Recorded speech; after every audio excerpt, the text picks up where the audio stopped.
My name is Dan Ferguson. I'm a writer.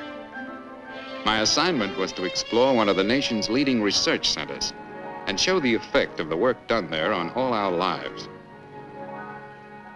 As I got out of my car and started toward the entrance, an ironic thought hit me. Here I was, going into the research headquarters of one of the leading rubber companies in the world. And I didn't even know what made a ball bounce. But I knew I'd find the answer before I left this place. The vice president of research was to be my guide in this adventure. Well, Mr. Ferguson, you've got yourself quite an assignment. What can I do to help?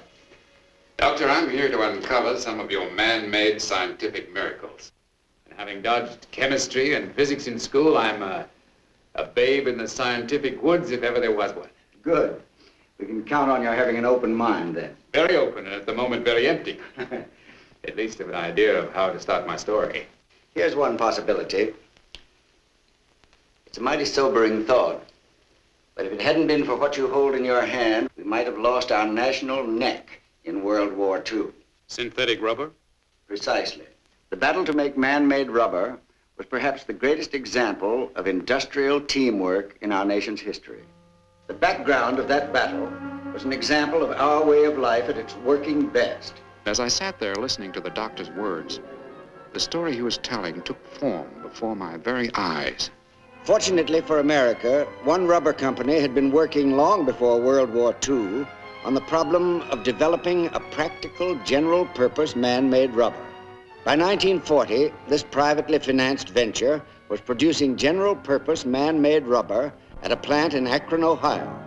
But this production, important as it was just a molehill alongside the 650,000 long tons of rubber the nation used in 1941.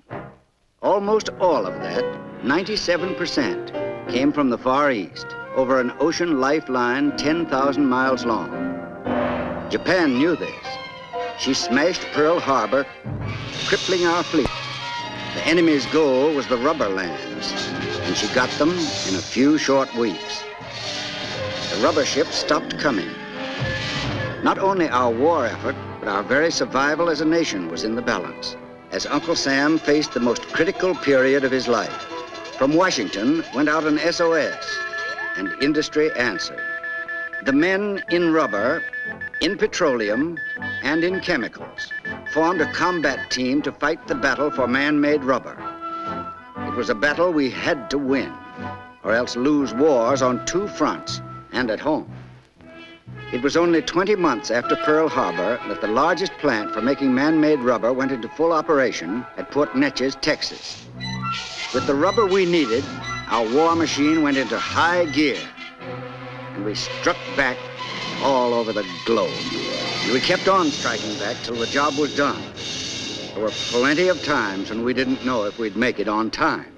Doctor, I see what you mean. There certainly is a real story here in my hand. But my next question is, how did you do it? You might say the answer to that is right here. Because a good deal of our work with man-made rubber grew out of our work with this material. Just what is it?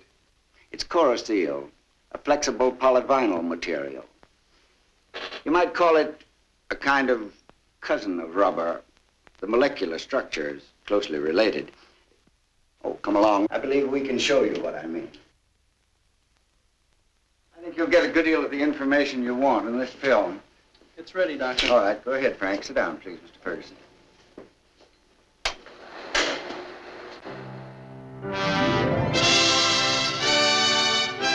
In the new world of chemical wonders, polyvinyl flexible materials and man-made rubber are closely related in many ways. The first of these, polyvinyl materials, comes from very simple beginnings: salt, water, limestone, and coke.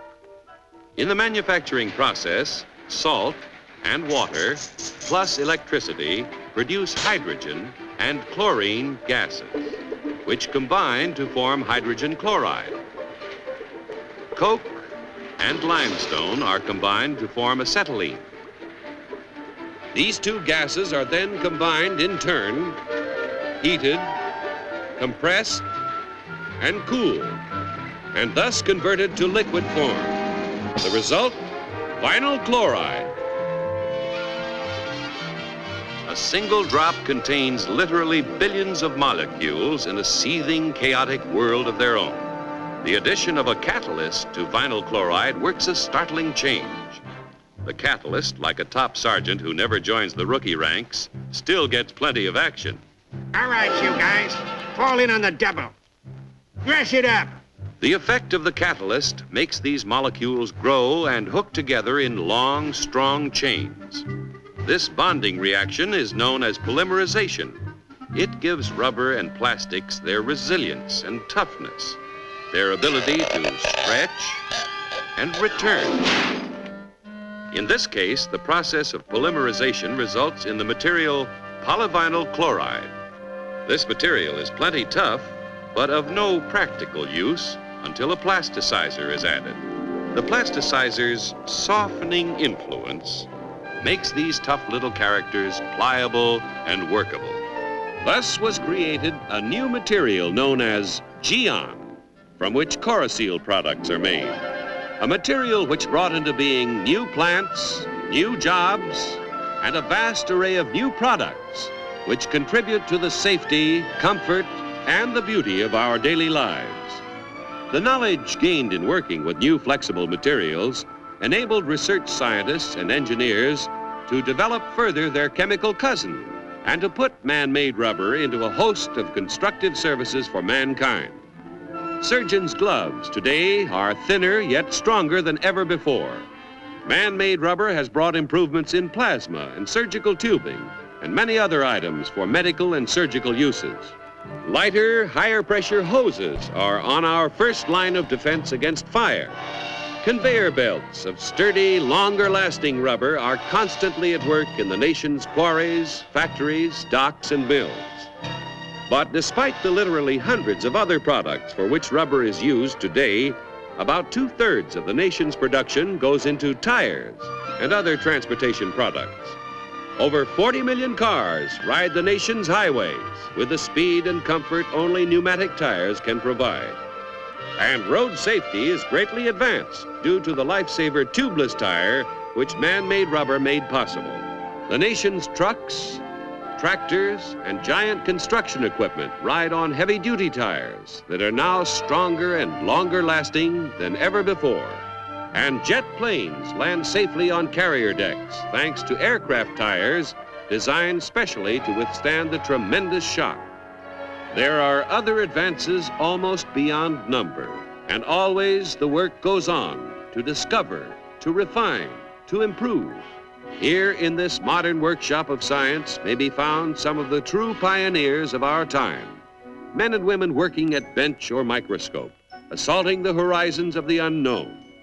And each of their discoveries becomes another milestone on a road which has no end as they continue their task of converting the dreams of yesterday to the realities of tomorrow.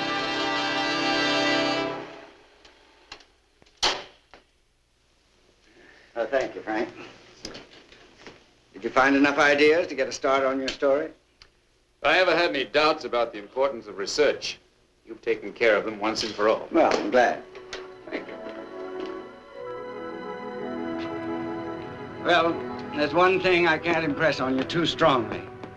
We're still only on the threshold in almost every scientific field.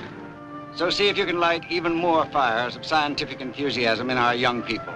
Remind them that in the research scientist of the future lies our great hope, perhaps even our survival as a nation. Don't worry, Doctor. That'll be in the story and letters that high. Thank you, sir. You've been most helpful. My pleasure. Oh, I almost forgot. There was one final question. Yes? Tell me, Doctor, what makes a ball bounce? Well, I'll tell you.